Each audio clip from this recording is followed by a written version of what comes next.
ഈ വലിയ ഒരു ക്യാമ്പയിന്റെ ഭാഗമായി നടക്കുന്ന 2 ദിവസത്തെ സിമ്പോസിയത്തിൽ ആദ്യത്തെ ചർച്ച അധ്യാപകർക്കും ചിലത് പറയാനുണ്ട് എന്നുള്ളത്. എന്റെ ആദ്യത്തെ ചോദ്യം, എന്തൊക്കെ തരത്തിലുള്ള പ്രശ്നങ്ങളിലൂടെയും അല്ലെങ്കിൽ സംഘർഷങ്ങളിലൂടെയും കുട്ടികൾ കടന്നു പോകുന്നതായിട്ടാണ് നമ്മൾ തിരിച്ചറിഞ്ഞിട്ടുള്ളത്, അല്ലെങ്കിൽ നമുക്ക് നേരിട്ട് അനുഭവം ഉണ്ടായിട്ടുള്ള ഏതൊക്കെ തരം പ്രശ്നങ്ങളും സംഘർഷങ്ങളും ഒക്കെയാണുള്ളത്? അതോടൊപ്പം തന്നെ ഒരു ചോദ്യം കൂടിയുണ്ട്, അത് എങ്ങനെയാണ് ഇത്തരം പ്രശ്നങ്ങളെയും സംഘർഷങ്ങളെയും ഒക്കെ അധ്യാപകർ എങ്ങനെയാണ് അതിലേക്ക് എത്തിച്ചേരാറുള്ളത്? അധ്യാപകര് പഠിപ്പിക്കുമ്പോഴും ഡെസ്കിൽ തലവെച്ച് കൂട്ടത്തോടെ ഉറങ്ങാൻ ഒരു മടിയില്ല. ഒരാളല്ല, രണ്ടാളല്ല, ഒരാളാണെങ്കിൽ പണ്ട് ഡസ്റ്ററും ചോക്ക് കൊണ്ടൊക്കെ എറിഞ്ഞുണർത്തുന്ന ആ കാലം പോയി 10 ആളും 12 ആളൊക്കെ ക്ലാസ്സിൽ ഡെസ്കിൽ തലവെച്ച് കിടന്ന് ഉറങ്ങുന്നത് കാണാം. അധ്യാപകർ പഠിപ്പിക്കുമ്പോഴും കുട്ടികൾ ഉറങ്ങുകയാണ് നല്ലത് എന്ന് ചിലപ്പോൾ അധ്യാപകർ തോന്നുന്ന, അവരെ കൊണ്ട് ശല്യമില്ലല്ലോ എന്നുള്ള രീതിയിൽ, അല്ലെങ്കിൽ അവർ സംസാരിക്കും എന്നുള്ളതാണ് അധ്യാപകർ പൊതുവെ പറയാറുള്ളത്. ഒരു ദിവസം 6 മുതൽ 8 മണിക്കൂർ വരെ സ്കൂളിലെ പഠനവും അത് കഴിഞ്ഞ് ട്യൂഷനും, പിന്നീട് ഇതിന് പുറമെയുള്ള കലാകായിക പരിപാടികൾ ഉണ്ടെങ്കിൽ അതും. കാരണം ഈ കുട്ടികൾക്കിടയിലുള്ള അവരുടെ ബോഡി ബിൽഡിങ് അങ്ങനെയുള്ള കുറേ കാര്യങ്ങളുണ്ട്, ട്രോഫി കാര്യങ്ങൾ, അതിന് ചാമ്പ്യൻഷിപ്പ്, അതൊക്കെ ഉണ്ട്. അതിനിടയ്ക്ക് പഠനം, അവർ നഷ്ടപ്പെടുന്ന ദിവസങ്ങൾ, വീട്ടിലെ ഇഷ്യൂസ്, ഇതെല്ലാം കൂടെ കുട്ടിക്ക് താങ്ങാൻ പറ്റില്ല. കുട്ടി ഉടനെ പറയണം, എനിക്ക് താങ്ങാൻ പറ്റണില്ല. പിന്നെ വന്ന് ഇത്രയും കാര്യങ്ങളൊക്കെ കഴിയുന്ന ഒരു കുട്ടിക്ക് സംഘർഷമുണ്ടോ ഇല്ലോ? അതിനിടയിൽ മാതാപിതാക്കളുടെ പ്രതീക്ഷ, അധ്യാപകരുടെ പ്രതീക്ഷ. പ്രധാനമായും കൗമാര സംഘർഷം എന്ന് പറയുന്നത് തലമുറകൾ തമ്മിലുള്ള ഗ്യാപ്പ്, സംഘർഷമാണ്. തലമുറകൾ തമ്മിലുള്ള സംഘർഷമാണ്. ഒരു രക്ഷിതാവ് പറഞ്ഞതാണ്, ആ കുട്ടിയുമായി, മോനെ നീ എപ്പോഴും മൊബൈലിലാണ്, നമുക്ക് കുറച്ച് സംസാരിക്കാം എന്ന് പറഞ്ഞപ്പോൾ ആ കുട്ടി അധ്യാപകനായ രക്ഷിതാവിനോട് പറഞ്ഞത്, അതിന് എനിക്ക് നിങ്ങളോട് എന്താണ് പറയാനുള്ളത് എന്നാണ്. തലമുറകൾ തമ്മിലുള്ള അകലം അത്രയേറെ എത്തിയിട്ടുണ്ട് എന്ന് നമ്മൾ ശ്രദ്ധിക്കേണ്ടതുണ്ട്. പലപ്പോഴും ഈ ജനറേഷൻ ഗ്യാപ്പ് അധ്യാപകരും കുട്ടികളും തമ്മിൽ മാത്രമല്ല, കുട്ടികൾക്കിടയിൽ തന്നെ 10ാം ക്ലാസ്സുകാരും 8ാം ക്ലാസ്സുകാരും തമ്മിൽ വലിയ ഗ്യാപ്പാണ്. 4ാം ക്ലാസ്സിലെ കുട്ടികൾ 10ാം ക്ലാസ്സിലെ കുട്ടികളെ തന്ത വൈബ് എന്നാണ് വിളിക്കുന്നത്. നമ്മളെയല്ല, രക്ഷിതാക്കളെയല്ല, കുട്ടികൾ പരസ്പരം തന്നെ ജനറേഷൻ ഗ്യാപ്പ് അത് വലിയ രീതിയിലാണ് വർദ്ധിച്ചിട്ടുള്ളത്.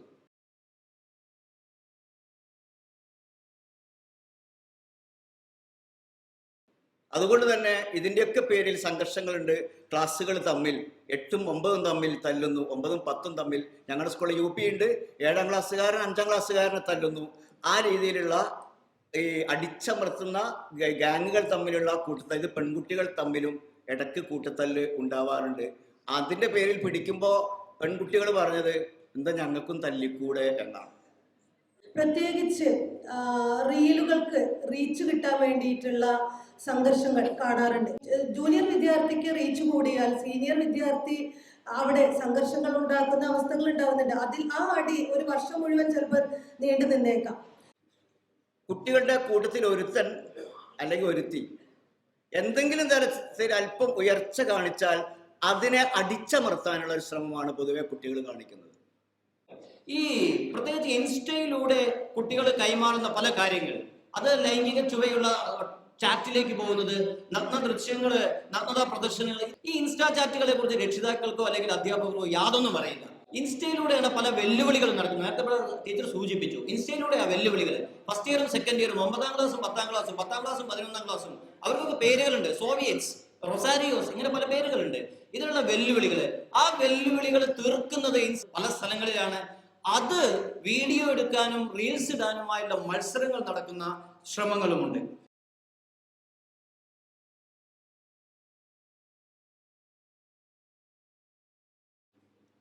റെസ്പെക്ട് നമ്മുടെ കാലഘട്ടത്തിൽ മാറിക്കഴിഞ്ഞു. റെസ്പെക്ട് എന്താ? ഒരു കാലഘട്ടം വരെ റെസ്പെക്ട് എന്ന് പറയുന്നത് ഒരു സൈഡിലേക്കുള്ള മാത്രമാണ്. അല്ല, കുട്ടികളിൽ അത് മാറ്റം വന്നു. എന്നെ ഒപ്പം അംഗീകരിക്കുക. റെസ്പെക്ട് എന്ന് പറയുന്ന ഒരു മ്യൂച്വൽ അണ്ടർസ്റ്റാൻഡിങ് ആയിട്ട് മാറണം എന്നാണ് ആര് കരുതുന്നത്? നമ്മുടെ കുട്ടികൾ പറയുന്നത്. കുട്ടിത്വം എന്നുള്ള സംഭവം പുനർനിർവചിക്കേണ്ട കുട്ടികളല്ല, ഇൻഡിവിജ്വൽ ആയിട്ടാണ് അതുകൊണ്ട് അവർക്ക് സ്വന്തം അഭിപ്രായങ്ങളുണ്ട്. ഈ അഭിപ്രായങ്ങൾ പറയാൻ അവർക്ക് യാതൊരു മടിയുമില്ല. സോഷ്യലൈസേഷൻ്റെ ഒരു കുറവുണ്ട് ഈ മൊബൈലിൻ്റെ ഒക്കെ ലോകത്തിൽ നിൽക്കുന്നതുകൊണ്ട്. അവരോട് സംസാരിക്കാനും അവരോട് എങ്ങനെ പ്രതികരിക്കണമെന്നും അറിയാത്തതിൻ്റെ, അതുപോലെ ജൈവികതയുടെ ഒരു കുറവ്, ഈ നമ്മൾ പ്രകൃതിക്കമ്മി എന്നൊക്കെ നമ്മളിപ്പോൾ വിളിക്കുന്ന അത്തരം സംഗതികളുണ്ട്.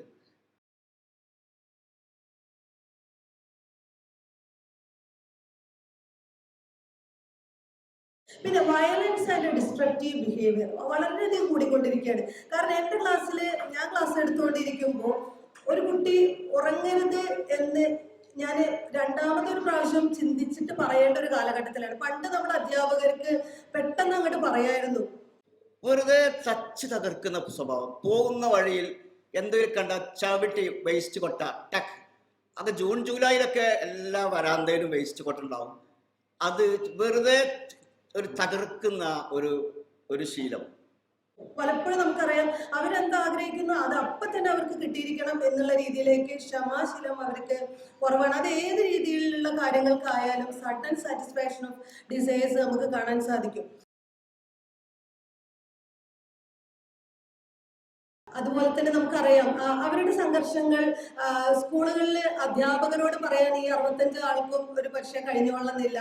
അവരുടെ പ്രശ്നങ്ങൾ എവിടെയും അഡ്രസ് ചെയ്യപ്പെടാതെ പോകുന്നു എന്നുള്ളതാണ് നമുക്ക് വേറൊരു കാര്യം പറയാനുള്ളത്. കൗൺസിലറെ ഞാൻ എന്ത് ചെയ്യുക, എൻ്റെ കുട്ടീനെ ഒന്ന് കൗൺസിലിംഗ് കൊടുക്കണം, പക്ഷെ ആരും അറിയാൻ പാടില്ല, ഞാൻ വിളിച്ചൊന്നും അറിയാൻ പാടില്ല. ക്ലാസ്സിൽ വന്ന് നമ്മൾ കുട്ടികളോട് പറയണം, നമ്മളൊന്ന് വരാൻ പറഞ്ഞു കഴിഞ്ഞാൽ ഉടനെ ക്ലാസ്സിൽ എന്തുണ്ടാവും? ഒരു ഈ ഒരു സൗണ്ടാണ്. ചിലപ്പോൾ ടീച്ചേഴ്സ് എന്നോട് ഒന്ന് പറയും കൗൺസിലർ ആരും അറിയരുത്, പക്ഷെ അങ്ങനെ അഡ്രസ്സ് ചെയ്യപ്പെടുകയാണ്. അപ്പോൾ അവിടെ സ്വാഭാവികമായിട്ടും കുട്ടികൾ എന്ത് ചെയ്യുക, ഒരു സംഘർഷം വന്നു, ഒരു പ്രശ്നമുണ്ട്, വീട്ടിൽ പ്രശ്നമുണ്ട്, പക്ഷെ എന്ത് ചെയ്യില്ല, അതൊന്നും വെന്റിലേറ്റ് ചെയ്യാനാണ് നോക്കുന്നത്.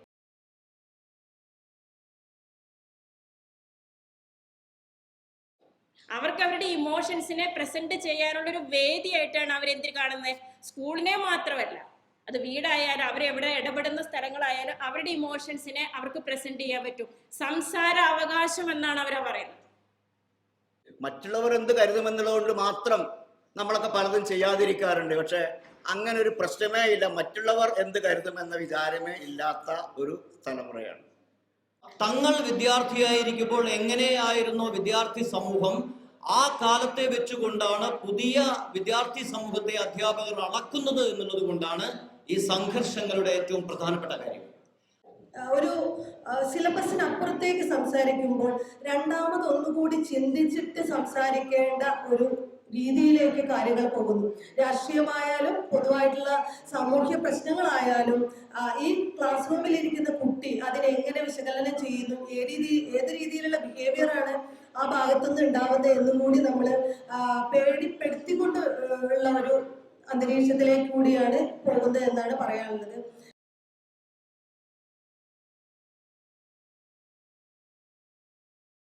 പ്രത്യേകിച്ച് അവരുടെ സൗഹൃദങ്ങൾ എടുത്ത് നോക്കിക്കഴിഞ്ഞാൽ ആഘോഷങ്ങൾക്ക് വേണ്ടിയുള്ള സൗഹൃദങ്ങളായിട്ടാണ് ഞാനിപ്പോൾ മനസ്സിലാക്കുന്നത്. പണ്ട് എന്തിനൊക്കെയാണോ നമ്മുടെ കാലഘട്ടത്തിൽ നമ്മൾ സൗഹൃദങ്ങൾ ഉണ്ടാക്കിയത്, പുസ്തകങ്ങൾ തരാനോ സിനിമകൾക്ക് പോവാനോ പൊതു ഇടങ്ങളിൽ ചർച്ചകൾക്കായിട്ട് മാറ്റിവെച്ച നമ്മുടെ സമയങ്ങളെല്ലാം ഇന്ന് വിരൽത്തുമ്പിൽ അവർക്ക് ലഭ്യമാകുമ്പോൾ അവരുടെ സൗഹൃദങ്ങൾ ആഘോഷങ്ങൾക്ക് വേണ്ടിയാകുന്നു. റീൽസും ഷോർട്സും കൊറിയൻ പാട്ടുകളും ബാൻഡുകളും സിനിമകളും എല്ലാം നൽകുന്ന ഒരു സ്വതന്ത്ര ലോകമുണ്ട്. അതിലുള്ള ആൺപെൺ സൗഹൃദങ്ങൾ വ്യത്യസ്തമാണ്. നമ്മുടെ സാധാരണ മാനദണ്ഡങ്ങൾ ഉപയോഗിച്ച സൗഹൃദങ്ങളല്ല. അതിലുള്ള സ്വാതന്ത്ര്യം മറ്റൊന്നാണ്, അതിലുള്ള യാത്രകൾ മറ്റൊന്നാണ്. അപ്പൊ ഇവ നിരന്തരം കുട്ടിയെ കണ്ടീഷൻ ചെയ്യുന്നതിന്റെ ഭാഗമായി, ഈ വിർച്വൽ ലോകത്തിലേക്ക് എത്താനുള്ള കുട്ടിയുടെ ത്വരയുടെ ഭാഗമായി, അല്ലെങ്കിൽ ആ ലോകത്താണ് പലപ്പോഴും തങ്ങൾ ജീവിക്കുന്നതെന്ന് കരുതുന്നതിന്റെ ഭാഗമായി പൊതുസമൂഹവുമായി പ്രത്യേകിച്ച് അധ്യാപകരുമായി സംഘർഷങ്ങൾ ഉണ്ടാക്കുന്നുണ്ട് എന്നുള്ളത് വളരെ പ്രധാനപ്പെട്ട കാര്യമാണ്. പിന്നീട് എനിക്ക് മനസ്സിലാവുന്ന ഒരു കാര്യം എന്താണെന്ന് വെച്ചാൽ, ഒരു പ്രശ്നം എന്താണെന്ന് വെച്ചാൽ, നമ്മുടെ കുട്ടികൾക്കൊന്നും ശരിയായ ലൈംഗിക ബോധം ഉണ്ടോ? ലൈംഗിക ബോധം എന്ന് പറയുന്ന ഇവർക്ക് കിട്ടിയിരിക്കുന്ന അറിവ് മുഴുവൻ എന്താണ്? ഒന്നുകിൽ കൂട്ടുകാർ ഷെയർ ചെയ്യുന്നതായിരിക്കാം, അല്ലെങ്കിൽ ഈ ഫോണിൽ വരുന്നതായിരിക്കാം. അതിൻ്റെ ഒരു അവബോധം പ്രശ്നം തന്നെയാണ്.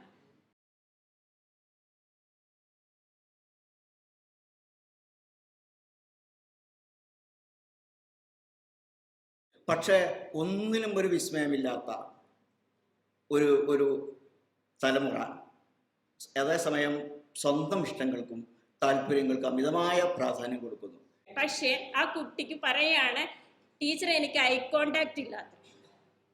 അതൊരു വിഷയമാണോ? വിഷയമാണ്. എൻ്റെ കണ്ണിൽ നിന്ന് ഞാൻ നിങ്ങളെ നോക്കുമ്പോൾ കണ്ണിൽ നിന്നുള്ള ഒരു റിയാക്ഷൻ ഉണ്ട്. അത് ആ കുട്ടിയും അധ്യാപകനും തമ്മിലുള്ള സംവേദനമാണ്. അവിടെ അവർ വായിക്കും, ഇവർക്ക് എന്നെ ഇഷ്ടമാണോ, എന്നെ കരുതുന്നുണ്ടോ, എൻ്റെ പ്രസൻസ് ഇവിടെ ഉണ്ടോ.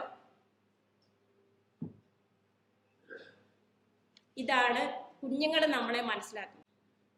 സ്കൂളിലെ കുട്ടികൾ ആബ്സെന്റ് ആവുന്നുണ്ട്. ഞാനൊരു ക്ലാസ്സിൽ ഇല്ലാണ്ടായി പോയി കഴിഞ്ഞാൽ, അല്ലെങ്കിൽ ഒരു ദിവസം വന്നില്ല, 5 ദിവസം വന്നില്ല, എൻ്റെ അധ്യാപകർ അന്വേഷിക്കരുത്. പക്ഷേ എൻ്റെ കൂടെയുള്ളൊരു കുട്ടി എന്ത് ചെയ്യുന്നില്ല, എന്നെ അന്വേഷിക്കുന്നില്ല. ഞാൻ അവിടെ ആവശ്യമുള്ളതാണോ, എൻ്റെ വ്യക്തിത്വത്തെ എന്നെ അംഗീകരിക്കാൻ ആരെങ്കിലും ഉണ്ടോ എന്നുള്ളൊരു തോന്നൽ കുട്ടിക്ക് ഉണ്ടാവുകയാണ്.